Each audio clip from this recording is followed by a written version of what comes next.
বেগম জিয়ার শারীরিক অবস্থা আগের চেয়ে কিছুটা ভালো। মেডিকেল বোর্ডের পরামর্শ পেলে নেওয়া হবে বিদেশে।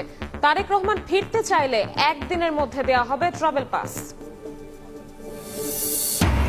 বিডিআর হত্যায় গ্রিন সিগন্যাল ছিল শেখ হাসিনার। দলগতভাবে জড়িত আওয়ামী লীগ মিলেছে বিদেশি শক্তির সম্পৃক্ততা।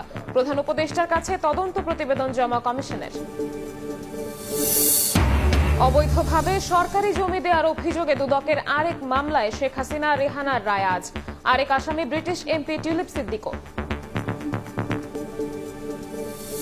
কাদের মধ্যে যে রং টাচ করছে, যদি কোনো কিছু বলতে যায় তাহলে বলে হয়তো আমার চরিত্রের দোষ, আর নাহলে ও চরিত্রের।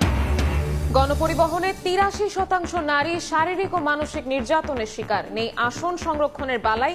এখনো আলোর মুখ দেখেনি রাজধানীতে কাউন্টার ভিত্তিক বাস পরিষেবা। এবং খেজুর আমদানিতে শুল্ক জটিলতা। চট্টগ্রাম বন্দরেই 7,000 মেট্রিক টন ফেলে রেখেছেন আমদানিকারকরা, অভিযোগ ব্যবসায়ীদের।